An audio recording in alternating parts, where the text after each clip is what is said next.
golf's given me everything. I mean, you're looking at an uneducated guy. You're looking at a guy that came off a cotton farm. You're looking at a guy that got in a lot of trouble as a teenager and ended up in the Marine Corps 4 years, and that's kind of straightened my life out. And then I discovered golf, and that's why I eat it, I sleep it, I walk it, and I talk it. And I would live on a driving range today. If you put a bed and a tent on a driving range, I would sleep there. And if I got up at midnight, I would put a candle on and hit low wedge shots somewhere.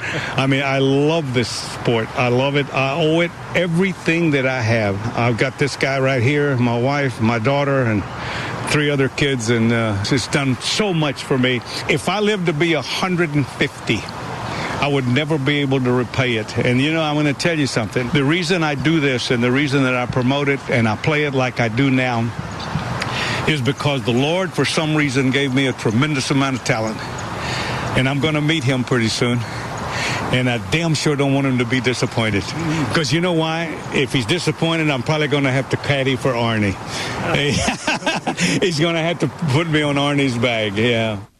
It is the Martha Zoller Show. So that was Lee Trevino. He was in some kind of golf tournament over the weekend. There's a lot of great clips from him. Do you know who Lee Trevino is? I'm about to say, yeah, I've heard the name. I'm not a big golf fan, but I've definitely heard Trevino. He was the first Latino person to win anything. He has been a guy that, really shouldn't have been a golfer. I mean, he came from the wrong side of the tracks. He was a poor guy, all that kind of stuff. And used to talk about, you think pressure is, putting into a hole. Pressure is having a bet on a hole for $20 and you have $1 in your pocket. That's what pressure is. Okay. And so he came from the wrong side of the tracks, but he's been super successful in golf. And he's just got such a great sense of humor. Great sense of humor. I'm not saying, I mean, I looked, he's 86. He looks fantastic for his age. He's in great shape. And, we just heard a little bit from that interview he did there. He seems well of mind and living life to the fullest every single day out on the golf range. Yeah, I mean, that's exactly right. I think it's a lot of fun to see what's happening with that and to see what's happening with Lee Trevino. I mean, he was funny. It was really funny. He says, I play golf. If I could play golf every day, I would do it. And I think it's exciting. There's a lot of things happening related to sports. It was kind of a crazy sports weekend. That it was. Of course, I didn't really expect Tulane to beat Ole Miss, but I was rooting for that. We all want to root for the upsets, but, deep down in our hearts, we know that there was really no chance. Now, James Madison did better than I expected. They did. They put up a good fight. They got way behind, but then they challenged a little bit. I will say that if they fought, and I will say that if they put up 34 points against the top 5 team in the nation in Oregon, which is a very good defense. So, for the Dukes, they tough battle, gave up a lot of points, but, your offense, you can walk away and say, all right, we put up a good fight, as good as we can do, and Oregon's just a better team. Just a better team at the end of the day. So, what do we have right now? We know we got Alabama playing Miami? No. Who's Alabama playing? Let me see here. Let's look at the list here. There's about a million different bowl games coming here. Also, Miami will be playing. They'll be playing Ohio State because Miami beat Texas A&M this weekend. A bit of an upset. That was a 10-3 ball game. I saw the end. That's why Miami. I saw the end of that one. There. And I was looking. I'm like, what do you mean? There's only 6 combined points going into the fourth quarter, but a lot of missed opportunities and whatnot. So Ohio State will be taking on Miami. That's going to be later on, and then Alabama, number 9 seed, they won, as we know, taking on the number 1 seed, and that is the Indiana Hoosiers. That's going to be on New Year's. So we're hoping they lose. Come on, of course. I guess I got to root for SEC, but still, I don't want to play them again, and the only way we play them again is in the final. That's it. We got to win, and they got to win. We're, of course, playing Ole Miss. Yep. Which we're only a 7-point favorite in that game. It's probably going to be one of the better matchups, actually. I definitely could see that one. Yeah. I think so because, Ole Miss, we know the controversy they've had with Lane Kiffin leaving and, the players and the rest of the coaches. Boy, they showed him they don't miss him that much. No. They just got to keep their head down because, like I said, they're going into the, tough battle now with Georgia after getting one over Tulane this weekend. And just got to keep your head clear and look ahead to the Sugar Bowl. Yeah, and so that's going to be on New Year's night. Yes, 8 o'clock kick. The quarterfinal is Ohio State versus Miami, which will be on Wednesday. Yep. Then on Thursday, you got Texas Tech versus Oregon. then Indiana versus Alabama, and then Georgia versus Ole Miss. So those are the three, the big games, yes. the four big games. And then you got all the other, like the Cheese Whiz Bowl and, all that kind of stuff. Pop-Tarts Bowl Which, and everything by like the way, that. I love Cheese Whiz. Yeah. Okay. Yep. I reintroduced myself to Spam this weekend because I thought I liked it at one point in time. No, it's going to be dog food. It is not something that I like. So we'll see what happens. But it's funny, I'm not cooking Christmas dinner this year. My sweet son and his wife are inviting us over. It's their anniversary today. Happy anniversary to Ricky and Aaron. But they are going to host us for dinner. I'm going to take a couple of side dishes and and a dessert, maybe a bottle of wine, something like that. But I cooked one of those use every pan in the kitchen dinners. Oh, okay. Last night. I did what's called a Sunday roast dinner. It's a British Sunday roast dinner. So I did chicken with gravy, and you make these pastries that are like big and round that you can put stuff in. Okay. It's called I don't know what it's called, but it's a British pastry. Right. And then I did roasted broccoli, roasted carrots, and potatoes. And it was great. It was great. It was one of those good. just use everything in your kitchen so that everything's now clean again. I'm about to say, I'd say for the ones that you haven't used in a while, you clean off, wipe dust off of it, and then they get used. And sometimes, like I said, regardless of all the dishes that are done that had to be put into the dishwasher or hand wash. 2 loads. Oh, 2 2 loads. loads. It was just Lynn and I. It was, but everything was big. Yes. Because I still don't know how to cook small batches of things. It's got to be, it's got to be, there's not just one serving. We will not have to cook probably for 2 weeks. I think after what you described, it sounds like y'all are set for lunch, for dinner, forever. Set for life. But anyway, lots more happening. We're having a blast. So I hope you're getting ready for Christmas the way I am. And I'm looking forward to football.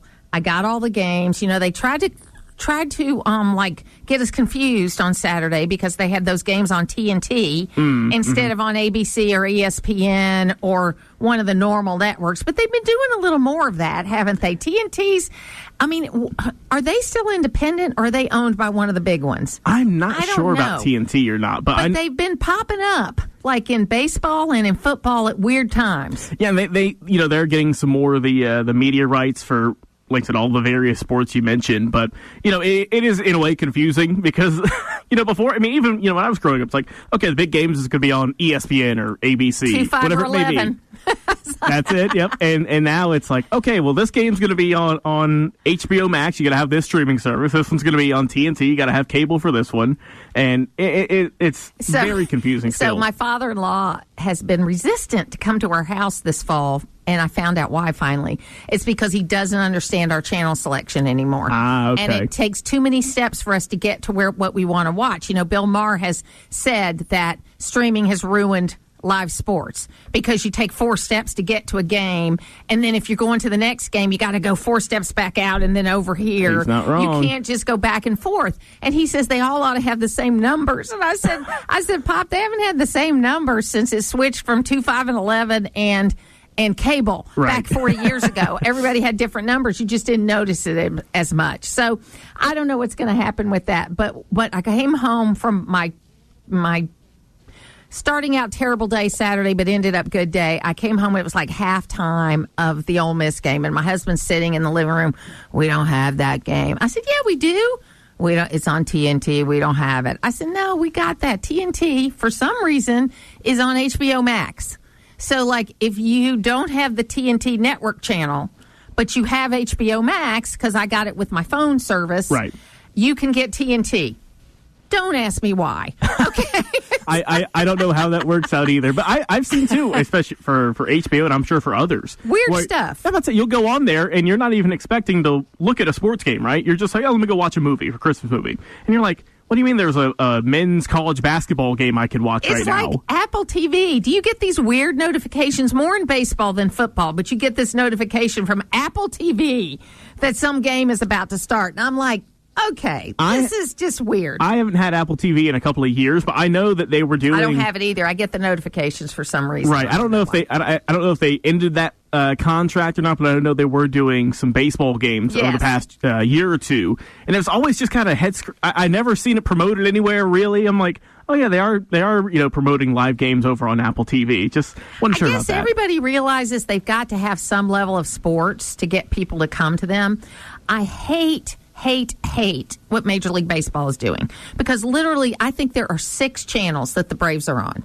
You're not wrong. I gave up in the middle of the season, and then I had my grandkids for the summer, so I figured, I'll get MLB Network. Half the games I wanted to watch were audio only on the MLB Network. I can get a radio station for that. Not that that's bad. I love radio, but I could get it on radio for that. Right. I didn't need the little 3D thing that they put up there with the audio behind it, like you're watching Game Changer. Do you know what Game Changer is? Yes. Okay, so that's what they do with Game Changer. If you don't have like the full kahuna to watch your kids' Little League baseball game, then you get this like AI thing of people look like they're playing, but it's not really. Right, it's not them. It's not really it. So, Lord, we are in a cauldron of weird stuff as it relates to sports. So I know that a lot of people are frustrated. They just want the good old-fashioned 2, 5, and 11.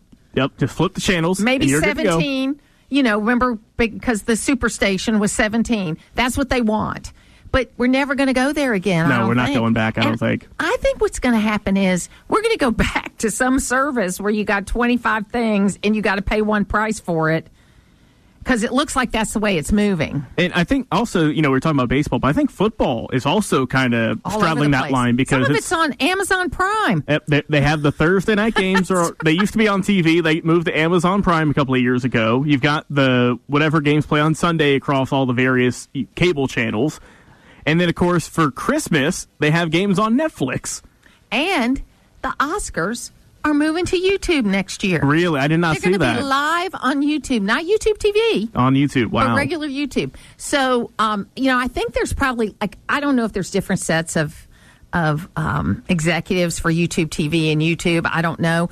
But I think there's a battle going on there, because they're letting a certain amount of, hijacked live stuff come through on YouTube where you can watch it, where all you got to do is watch the YouTube ads in addition to the regular ads, but you can watch it without paying for it.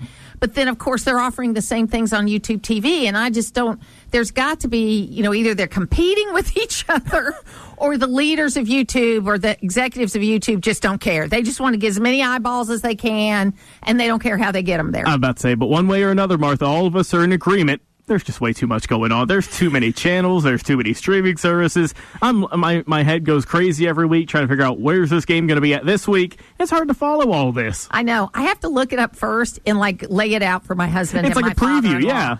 Lay it out for my husband and my father-in-law, because both of them kind of have that analog brain. I mean, they're wonderful people, but they don't move as quickly between the new things, so we have to do that. Anyway, I know we went down memory lane there. I hope some of you feel the same way about this that I do. Join us on the phones at 770-535-2911, or you can text us. We'll be back.